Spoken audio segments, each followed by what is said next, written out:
Okay, many people na ajum kedu ife kpatara na ma ekwuzi ife gbasara Harrison Gwamnishu and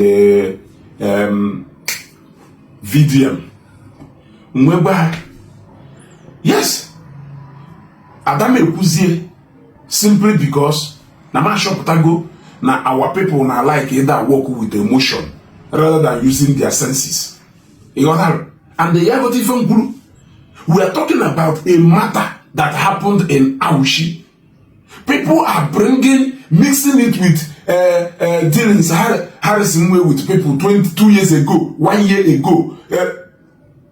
What does it have to do with the matter not on the ground? Who told you that because no one even a mother made 2 years ago, which don't have no you have the right now the matter of this Aushi and the people keep putting him out of context because now one man who is a saint has decided to go the image Harrison complete, and he keep making video every day. He's not even ashamed of always coming out against a man who has barely mentioned your name only few times. What exactly are you trying to prove? What exactly are you trying to prove? What does the Eton Tokens Harrison Jeruna Auchi has to do with this Ojidonyo Ugo Ojidem Mado? You can always call him out and sort out Onyo Jugo. Must you use it to prove to us now not wrong? Yeah? If that is not blackmail, tell me what it is. Now let me say what I want to say. Because in the matter you want to now prove to me that past life here justify that never Ezeugo. But when we able to dig out past life and then video never of past life here, never life will be blue before. You started defending it. But if a period of shop go use that past life here, we prove the character of a man you people are defending. Anyway, I watched a video where Harrison stated briefly, partially, what happened in Aushi. People will be equal to out of context. But you can only understand what Harrison said in that video. No one is said to do not try. And that was shared from the point of trying to prove your Alpha and Omega. Right? Yes. And Ifo Gulu very simple. That he was invited to Aushi not to go and hand over ransom, but to help to track those people.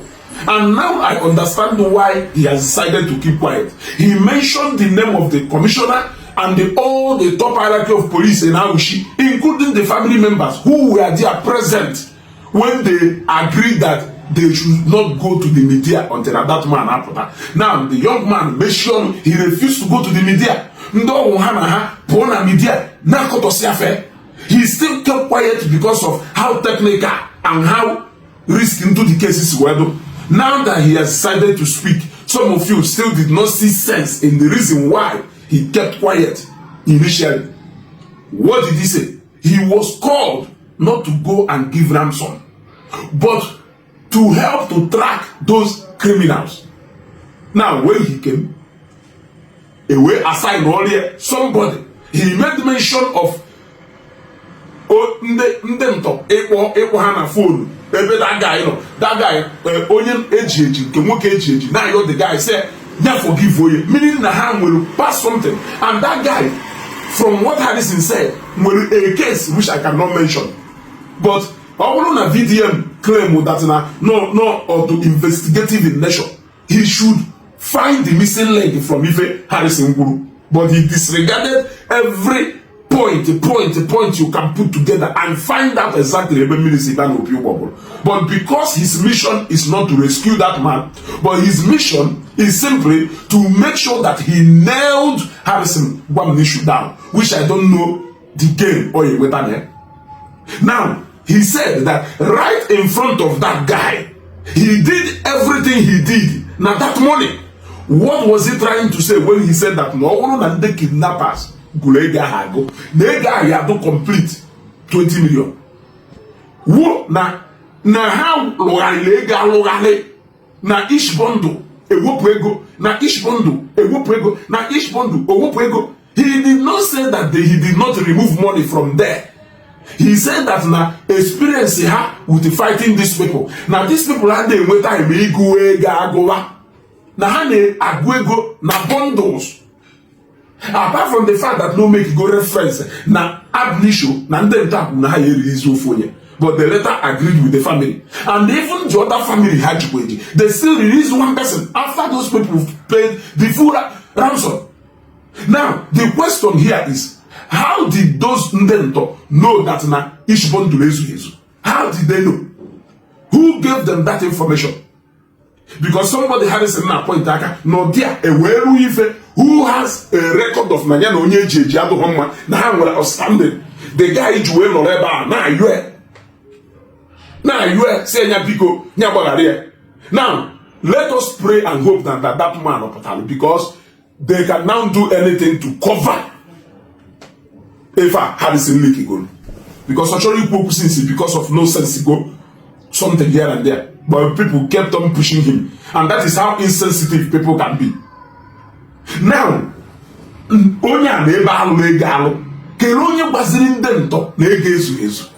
because according to him, he said that no one and then based on it to has 20 million. He did not say that nega 20 million. Also, no one and that to has which is by bundle. Nega 20 million. How did they find out that nega Ezeugo? They did not count it yet. They knew that nega Ezeugo. Who gave them that information? Nega Ezeugo. Could it be the same person maybe and we made that thing? And why is he taking it personal? Why is that guy and other people taking it personal, deceiving and misleading people? Who never no sense. Who some of you no sense. So at a point I decided to be watching. After all, yes, in Kempure boy yaga. And then will be platform now. Don't you so Kreben Kempure yaga. So how many points? How many points? He was called not to go and deliver ransom, but to help to track those people. He did his job according to Ntosi Awoloye, which is gonna removing money, adding some Nkablon Ezeugo just to be able to stick the ship when they are tracking money. It is within the specification of his job on our. Now, the job of those people is to go and deliver the money as Ntosi Awoloye to those people. Which of course, according to successes had a record, those people go by bundle, they will count 20 million. They release those people if they actually wanted to release them. But who leaked an information to them that now that money had not complete? Who did that? Why somebody do a personal? Are you getting my point? Who leaked that information to them? Those people without counting money, based on the fact that Nande or has sick or somebody with a criminal mind, they know now manipulate the people who are so angered and who are so filled with bitterness to nail Harrison down that they are disregarding the loopholes known at this matter. I stand with Harrison in this matter. Does not mean that man stand here in every matter, but have you seen in this particular matter? I stand with Harrison. You can prove him wrong, no, 10 million. You are right. But in this particular case of Awishi, I stand with Harrison. Because no na how image do so much interested in working to release that man non push. Harrison just released so many sensitive information. Video me use. If you don't know with connection with police, he will use it and track those people. But everybody disregarded, yeah? They started analyzing it. If you're in a comment section, did he take money or not? Did he say that they did not remove money? He stated the reason, which is how he operates. If he hasn't been recording successes, they will not call him. They called him because no, they record the successes. Or they use the system how they record those successes. Or no problem because then we go criminal among them. Then we go somebody who is a criminal among them. Do so much interested in that money, and no wonder they now started fighting for the kidnappers. Okay, you go hang a shot. which is now Harrison mentioned the name of that person. He did not accuse him outrightly, but he said things that normal person can put together and find the missing link, and it will help to speed up the easy release of that man. So I just wanted to make this video because I see from how ignorant people can be. They started analyzing Harrison. You shouldn't talk, he shouldn't talk, he shouldn't talk. Because of what? How do you know that review with so many successes on record in the past? Working for this country, I don't know. Working for this country, I don't know. So anyway, I just say let me put this out there. For the chosen that hunt to Harrison hunt, hunt to Harrison. Operation hunt him down. In one of your backside, you are a saint. In the past. So we should not use it and discredit the part where you acted well. The young man made a video do very clear, but because nobody wants him to talk, people want him to be silent. Even when he was silent, people were still pushing him to talk. Now that he has spoken, people are still trying to suppress him. Video left, right, and center.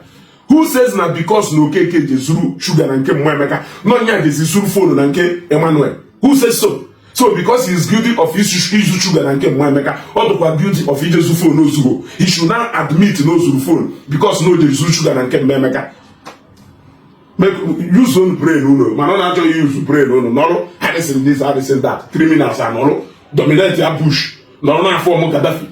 Instead of them to use every available information, video move up our property demand.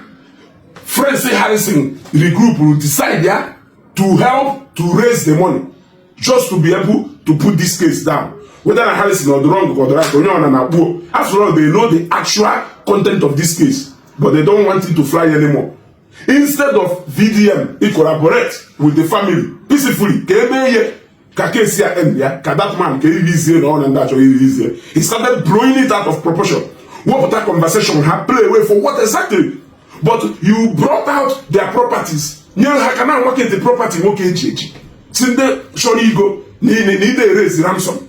But you can help them to sell their properties. So you prefer that man, the family, selling off the properties of this man to release him because you want Harrison to go down, than actually allowing Harrison friends to raise this money to give to this family so that this matter can die down. However you people want to see it, VDM is not entirely a bad person, but his appetite to always be on the spotlight, his appetite to always be the only man standing, his appetite to always suppress every other people who he perceives that they are competing silently with him is what makes him my spirit in Ankeye Adadako. Nobody has said that he's a bad man, but let him understand he cannot be the only man who has integrity in Nigeria, because he has raised a group of rattlers who cannot see anything wrong and bad in what he has done. I will leave it here. Share this video. God bless.